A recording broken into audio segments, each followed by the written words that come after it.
मैं अभी केंद्रीय विद्यालय में पोस्ट ग्रेजुएट टीचर हूँ। कब से है? 2014 से हूँ। कौन सा विषय पढ़ाते हैं? मैं ज्योग्राफी पढ़ाता हूँ। ज्योग्राफी पढ़ाते हैं। आपके रहते मौसम ऐसा हो रहा है,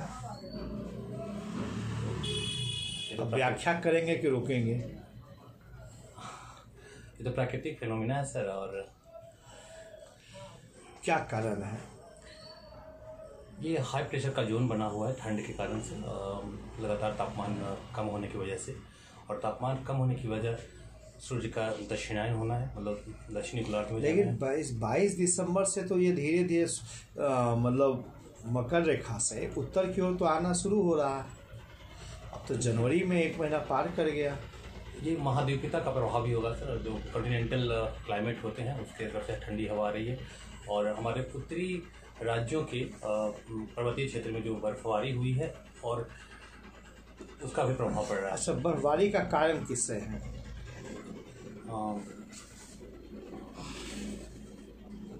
ये पश्चिमी विक्षोभ से है सर। पश्चिमी विक्षोभ किस चक्रवात का एक हिस्सा माना जाता है? पश्चिमी विक्षोभ जेट स्ट्रीम का एक हिस्सा माना जाता है सर। जेट स्ट्रीम का कि चक्रवात का? चक्रवात, वो चक्रवात जेट स्ट्रीम के कारण ही उत्पन्न होता है सर। कंफर्म है? जी हाँ सर। प्रतीक चक्रवात तो विद्यार्थी को दोबारा गलत सलत पढ़ा देते हो आप। सभी सर। चक्रवात धरातल पर है, जेट स्ट्रीम वायुमंडल में है। जी हाँ। चक्रवात कितने प्रकार के होते हैं? चक्रवात 2 प्रकार के, उष्णकटिबंधीय चक्रवात और। भारत किसके प्रभाव में रहता है? भारत उष्णकटिबंधीय चक्रवात के प्रभाव। पश्चिमी विक्षोभ किसका उदाहरण है? वो शीतोष्ण चक्रवर्ती है सर। तो उष्ण शीतोष्ण में तो अंतर है। जी हाँ, लेकिन भारत चूँकि वो भारत के उत्तर पश्चिमी क्षेत्र में ये चक्रवात कहाँ से ओरिजिन होती है? ये भूमध्य रेखा से इसकी ओरिजिन। भूमध्य रेखा? भूमध्य सागर, सॉरी भूमध्य सागर। वहाँ से कहाँ चलती है? वहाँ से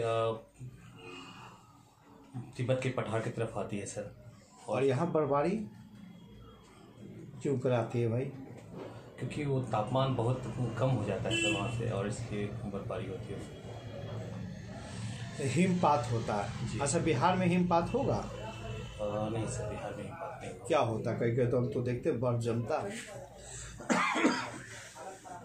हाँ, वो बर्फ गिरने बर्फ की बारिश होती है यहाँ पे, लेकिन वो एकाएक मौसमी परिवर्तन के कारण जो संघनन हो जाता है, उसका कंडेंसेशन होने के कारण जगह 0 डिग्री से तापमान उसका कम हो जाता है। अच्छा, 3 चीज़ हमें 3 टर्मिनोलॉजी का अंतर बताइएगा। पाला, जिसको फ्रॉस्ट कहते हैं, फिर है हिम, स्नो कहते हैं, और ओला। तीनों बर्फ के ही रूप है, लेकिन 3 वर्ड क्यों आया?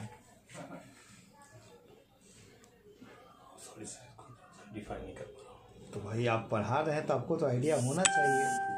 अच्छा, कोहरा कुहासा में अंतर?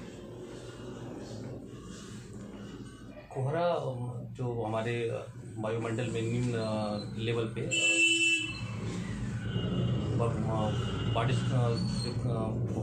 वाटर वेपर जो है उसका संघनन के कारण जो दृश्यता कम हो जाती है वो कोहरा कहलाती है। कुहासा में वाटर कंटेंट की मात्रा ज़्यादा होती है सर। तो दिखने में परेशानी किस में होती है? कोहरा में सर परेशानी ज़्यादा होती है। जब बिहार के किसी व्यक्ति को एक फोक डांस के लिए पद्मश्री पुरस्कार मिला है जी, उस डांस के बारे में बताइए, व्यक्ति के बारे में बताइए। ये रामचंद्र मांझी हैं सर, जो एक हर ठाकुर के साथ रहते थे, और विदेशिया जैसे लोक नाट्य में इनका किस नृत्य के लिए इनको मिला है पद्मश्री पुरस्कार?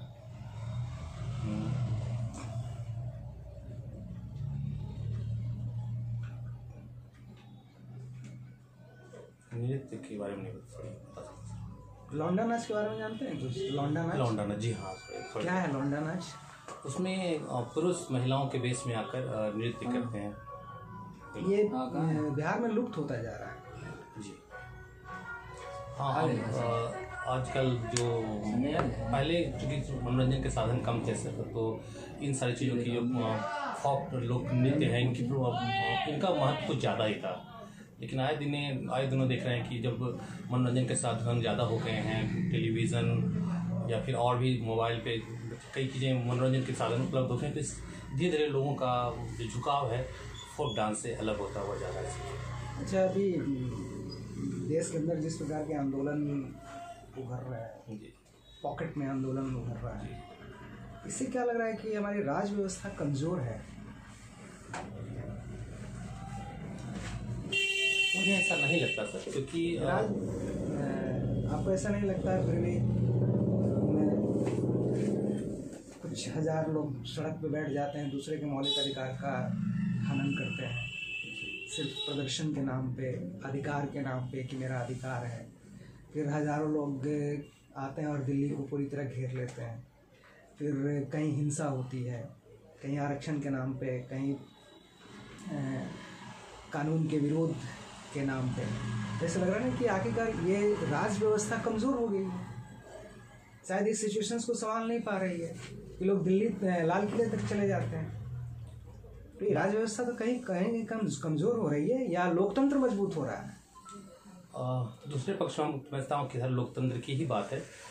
जहाँ तक कि लाल किले की जो घटना है वो अगर वो हुई तो उसकी निंदा होनी चाहिए हिंसा की, लेकिन अगर लोग अपने अधिकारों के प्रति सचेत हो रहे हैं, सरकार के लिए उसके लिए अपना शांतिपूर्ण आंदोलन कर रहे हैं। कहाँ शांतिपूर्ण आंदोलन हो रहा है? यही तो मैं कह रहा हूँ कि आखिरकार ये आंदोलन हिंसात्मक क्यों हो रहा है? नेतृत्व की कमी की वजह से या राज व्यवस्था कमज़ोर होने की वजह से, राज्य व्यवस्था या नीति को लेकर हमारी सरकार पंगु हो गई है? सर, जब मैं समझता हूँ कि कोई भी परिवर्तन जब होता है तो लोगों को परिवर्तन से डर लगता है, और इसलिए जब भी परिवर्तन होता है तो उसके अनेक तरह की आशंकाएं। एक तरफ हम कहते हैं कि प्रकृति